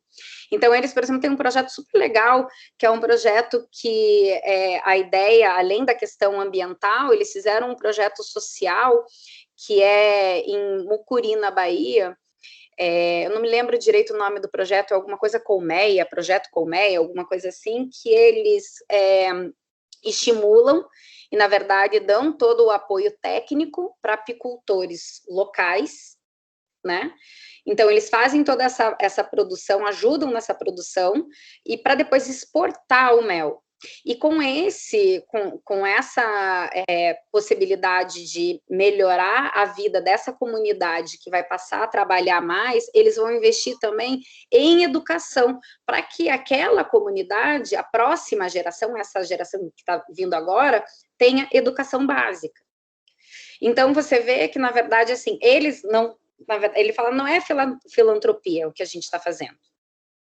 A gente está estruturando a comunidade que a gente atua. E estimulando, dando a técnica para trabalhar e voltando com isso com educação. Né? Então, esse é um princípio do nosso, né, da nossa atual política? Não, não é. Mas é um princípio ESG. E aí, eu acho que está pegando um outro caminho, entende? Então, assim, eu não sei se eu concordo muito, eu acho que a gente está começando a viver um caminho sem volta mesmo, assim, talvez a gente não tenha aí, dependendo de qual vai ser o nosso futuro político, talvez a gente não tenha a maior força do Estado para que imprimir uma velocidade que a gente gostaria. Mas eu acho que o próprio Estado não tem mais como segurar isso, assim. Doutora, e como é que está hoje a questão da inclusão da pessoa com deficiência? Mudou alguma coisa? Não mudou? As empresas estão se preparando para receber? Ou é só a lei mesmo que está sendo cumprida? A lei dificilmente é cumprida. Eu não sei se isso te responde. Eu acho que eu posso contribuir aqui, que eu recebi diversas notificações do Ministério da Economia, né? Que antes era o Ministério do Trabalho, solicitando a exigência de cota de PCDs e de aprendizes também. Então, geralmente, os órgãos oficiais eles conseguem obter os dados por meio da social hoje em dia, né, que a gente transmite para o governo. É identificada a quantidade de trabalhadores, verifica-se a quantidade de pessoas portadoras, né, de algum tipo de deficiência, e aí sim é exigido. Quando a empresa não cumpre, existe autuação. Eu posso receber 2 notificações na semana passada. Existe. É óbvio que assim a gente tem que ponderar também que a questão do profissional com deficiência, as empresas muitas vezes elas querem cumprir, elas lutam para cumprir a cota e têm dificuldade de cumprir a cota. Então sejamos justos aqui, que assim, quando eu falo, assim, a maioria das vezes, assim, a cota sequer é cumprida, não é só simplesmente porque as empresas não querem, tá? Mas é porque existe, sim, uma dificuldade de contratação, uma dificuldade de manutenção. A gente ainda tem também E aí, mais uma vez, vem toda essa questão da educação, né? A gente ainda tem também uma dificuldade de encontrar esses profissionais qualificados, a gente tem a dificuldade de que esses profissionais, eles realmente estejam, às vezes eles não estão tão comprometidos por conta de estabilidade, então, assim... E tem um outro ponto também que dificulta muito e que é um ponto que certamente em muito breve a gente vai começar a falar de uma forma mais clara sobre isso. Acredito que essa conversa não vai demorar tanto tempo. A falta de preparo das empresas em receber esses profissionais. Então, assim... eu quero um profissional PCD, mas eu não tenho como receber um profissional que é cego, eu não tenho como, a minha estrutura não é compatível para cadeirante, eu não tenho como receber e trabalhar com surdo-mudo. Então, muitas vezes, o que acontece é isso, essas pessoas também têm dificuldade de se adaptar dentro da realidade deles, de contrato, de mercado de trabalho, porque as empresas querem contratar PCD, mas PCD, alguns PCDs, não todos os PCDs. Mas, né? Fernanda, eu posso te, agora, de um lado super humanizado, te falar que é muito complicado mesmo para as empresas, porque nós temos que, né, dar nó em pingo d'água. Então, você imagina, na época do hospital, você tinha que contratar PCDs, a gente foi... a Luciana está mexendo com a cabeça que ela deve estar concordando comigo, e você tem que inserir essas pessoas dentro de um ambiente hospitalar que requer um treinamento, a doutora Isabela está me ouvindo aqui, específico, técnico, psicológico, né, já de pessoas que não estão nessas condições. Então, eu tive diversos relatos de dentro do hospital da dificuldade de adaptação do colaborador e de inserção desse colaborador, e para que esse colaborador entendesse aquela vida, né, a importância da vida daquelas crianças dentro do hospital. Então, assim, realmente é muito, assim, também do lado do empregador, é um desafio muito grande. É o que eu estava falando, assim, as empresas, o que eu vejo no meu dia a dia, as empresas, elas querendo cumprir, mas tendo muita dificuldade de cumprir. E, assim, a dificuldade não é só da manutenção desse PCD, a dificuldade é da própria contratação, não acha profissional, às vezes, qualificado no mercado, sabe, disponível, às vezes tem problema e não consegue dispensar, porque é isso, ele não corresponde, né, ele não corresponde não porque ele é o PCD, ele não corresponde por outras questões, que não tem absolutamente nada a ver com a deficiência dele. Então, PCD é difícil mesmo, assim, é difícil, acho que eu vejo isso ser um assunto, assim, uma problemática bem repetida com as empresas, e nesse sentido, assim, eu quero cumprir, mas eu não estou conseguindo cumprir. É difícil. Doutora Isabela, eu acho que... E... Mais alguém? Cristina. Então, doutora, aqui eu vejo o seguinte, o governo, antes do processo, eu trabalhava na empresa que fazia inserção de pessoa com deficiência, né?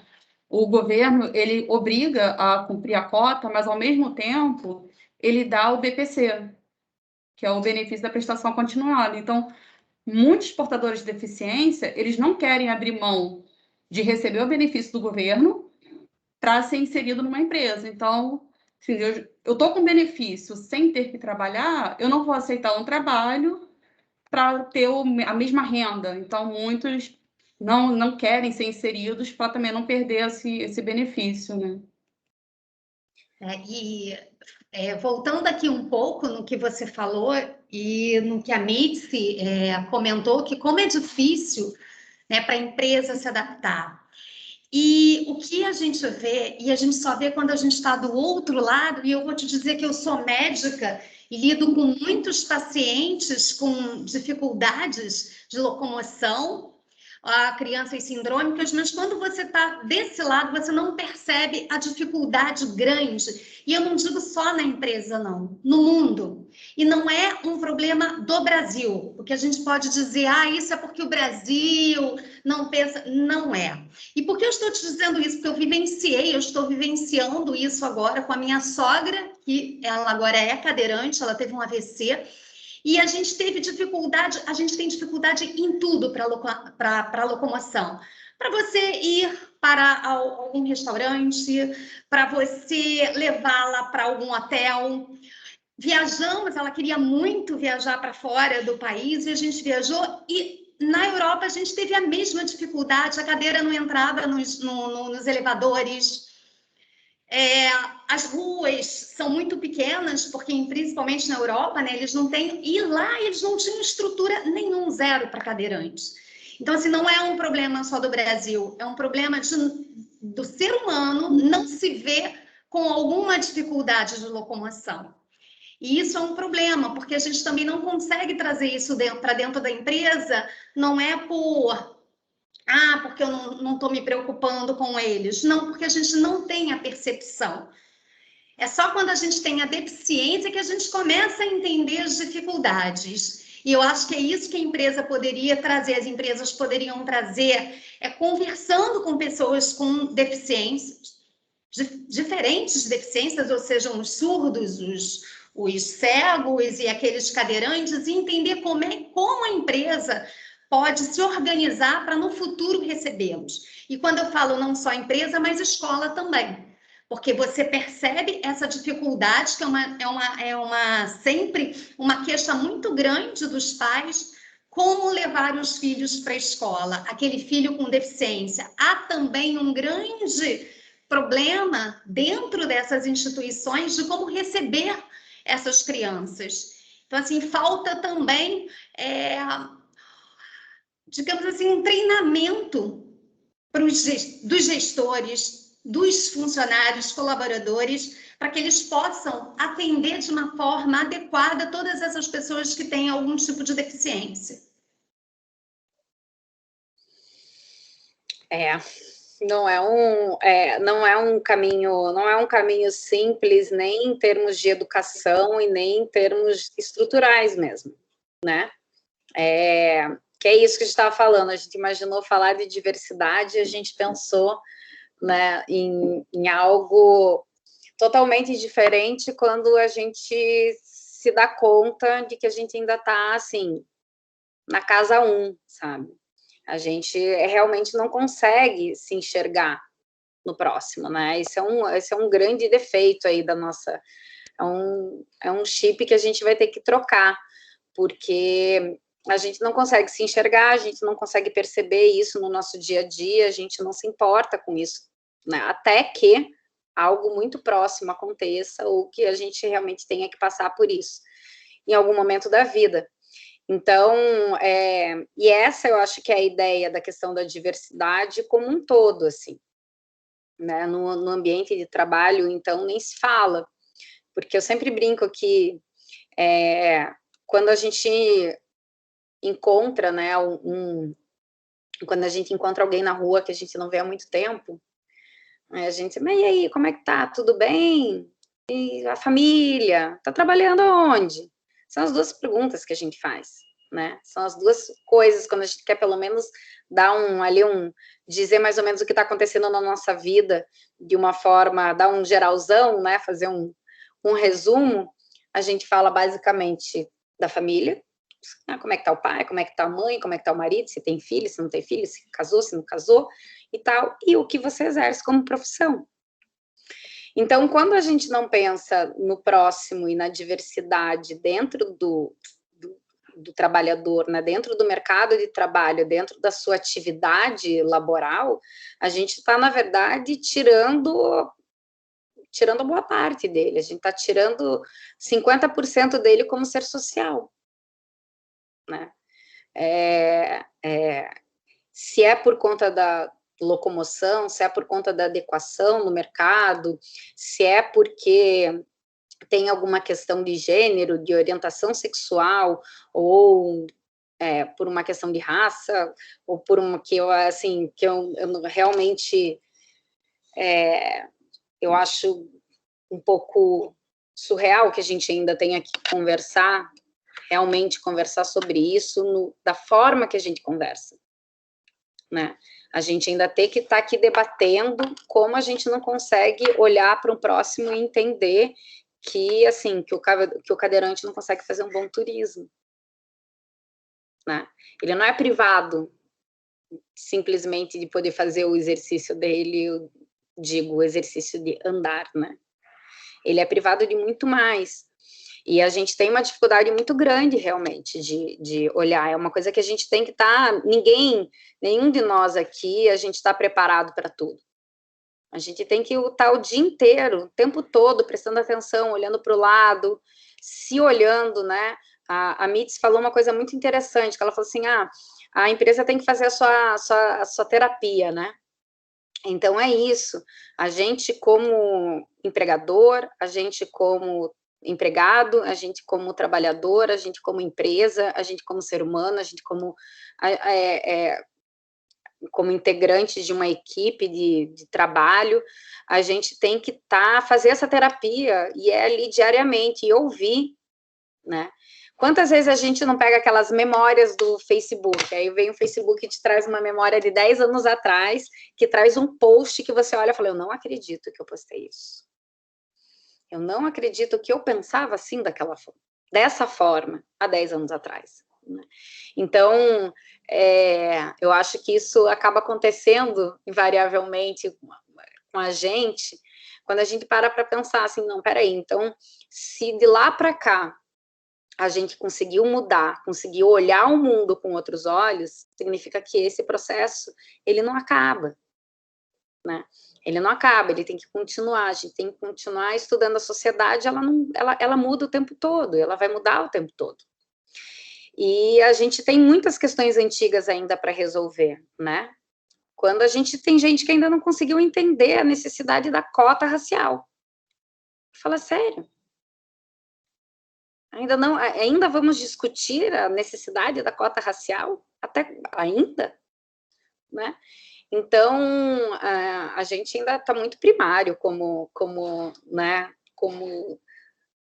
assim, sociedade humana real, e o mercado de trabalho só responde isso, mais uma vez, tomara que o ESG, aí o ESG, o ASG, ele acabe nos ajudando com isso, né?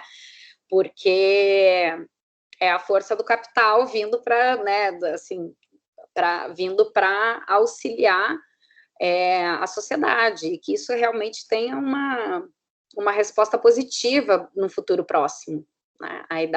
A ideia é que mais pró-crianças existam, né? Que mais conversas como essa existam, né? E que a gente avance nos temas, que a gente não esteja daqui a 1 ano e meio falando ainda sobre determinadas coisas que já não faz mais sentido. A gente ainda está falando que a mulher continua ganhando 30% menos. A gente continua falando que eu, numa mesa de reunião, tenho que me impor de uma maneira, que eu tenho que estar respondendo o tempo todo, sempre tudo, para mostrar que eu sou produtiva, né? Que eu, como mulher, também tenho a mesma capacidade produtiva, enfim, né? Que a gente ainda esteja discutindo a necessidade de uma licença paternidade, mas a gente vai estar discutindo sobre isso ainda. Então, acho que está caminhando, mas ainda caminha ainda a passos pequenos, e tudo vai depender da gente, assim, eu acho que, como tudo, inicia com educação.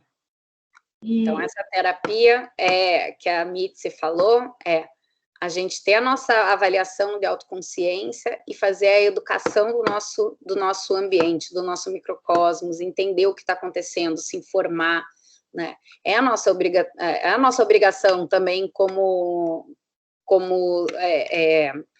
seres sociais privilegiados, que a gente tem acesso à informação, se a gente está aqui conversando sobre isso às 4h44 da tarde na segunda-feira, é porque a gente faz parte, né, de um bom pedaço da sociedade que se preocupa com isso e que tem a possibilidade de estar informado, que tem a possibilidade de mudar de opinião, que tenha a possibilidade de mudar de postura, de passar a olhar mais para o lado e aprender dia a dia, né? Tem alguém aqui com a mãozinha levantada. Doutora Isabela, eu também gostaria de colocar. Por favor. Eu saio hoje daqui, doutora Fernanda, com o que você me falou, né? Não sabe falar sobre LGBT,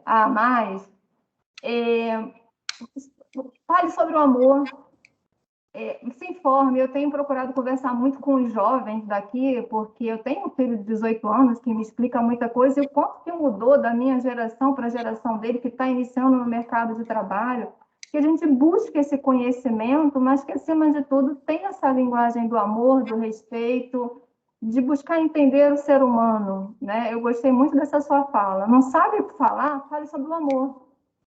Eu estou muito agradecida por essa sua fala hoje. Olha, então, na verdade, aí é o que é o mais interessante, que essa fala não é minha. Essa fala, na verdade, ela é de uma menina que deve ter seus 9, 10 anos de idade.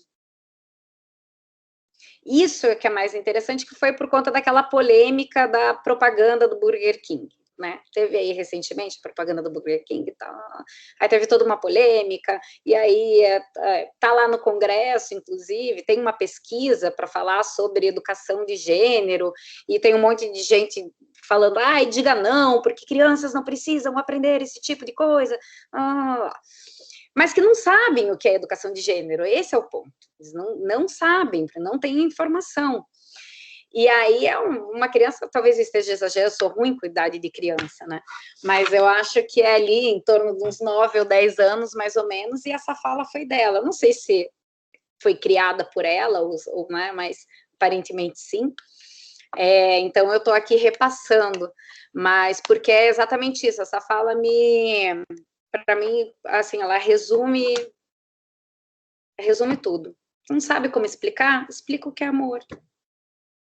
Facilita. Fernanda, eu acho que a gente está chegando no final, né? Acho que a gente alongou, enveredou para um outro lado, que eu acho que foi a necessidade, né, das pessoas que estavam assistindo, acho que, né, tocou o coração, a gente precisou debater, voltar 5 casinhas no assunto diversidade, 5 não, né, 5.000, e continuar debatendo assuntos que a gente considera, vamos dizer assim, primários, né?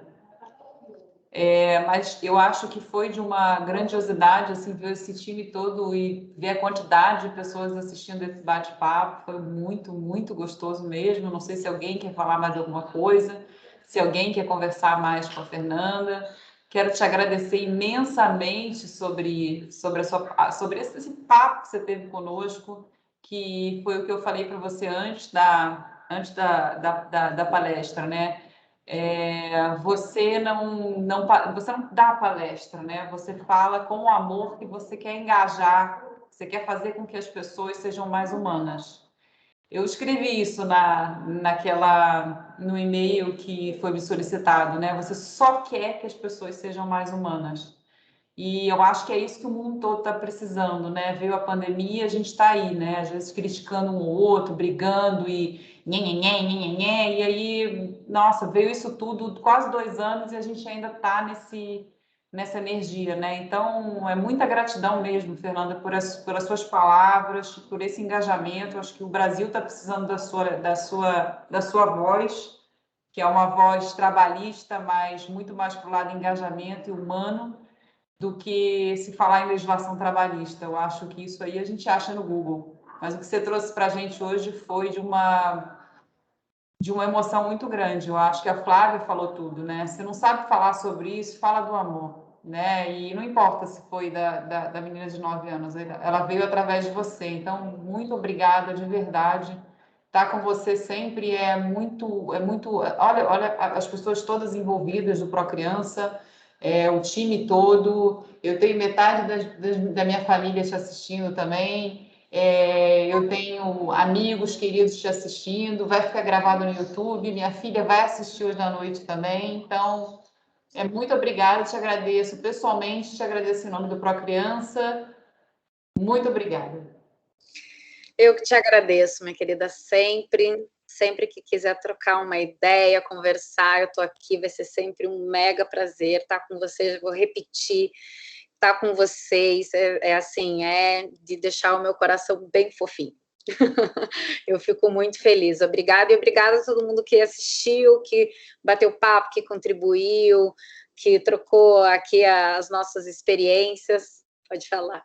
Doutora, a Bruna, quero agradecer muito obrigada mais uma vez, muito orgulhosa de tê-la aqui conosco, trocar, poder te conhecer, você é sempre parceiraça nossa, e a Bruna quer falar com você. Eu quero. Eu estou muito, assim, meu coração está muito quentinho agora, depois dessa palestra. Eu queria só dizer que, assim, eu não sei se todo mundo tem aqui a noção, eu sou advogada, né? Eu não sei se todo mundo aqui tem a noção do que é a sócia de um dos maiores escritórios do Rio de Janeiro, que está do Brasil, terem esse posicionamento. De verdade, eu não sei se as pessoas têm noção do que significa isso, do que isso representa, inclusive, para a nossa classe, que é muito retrógrada ainda hoje. E, assim, ter essa iniciativa vindo de você, eu só quero te dizer, assim, que eu me sinto muito representada por você. E eu queria te agradecer por isso só. Ai, obrigada, estou emocionada. Obrigada de coração. Eu acho que essas palavras, assim, esse carinho, só motiva, assim, a gente continuar. Eu fico feliz, fico agradecida e fico mais do que nunca motivada. E, enfim, acho que é isso. Acho que é felicidade, assim, é alegria de saber que a gente não está sozinha, que a gente sabe, que a gente vai atravessar, sempre brinco, vamos atravessar de mão dada, que aí fica mais fácil, né? Dá a mão e atravessa, que quando viu, já atravessou. Então, acho que a ideia é essa. Obrigada, Bruna. Obrigada, Flávia, Mitz, obrigada a todos. Obrigada, doutora. Um beijo, amor. Tchau. Obrigada. Tchau, gente. Boa tarde.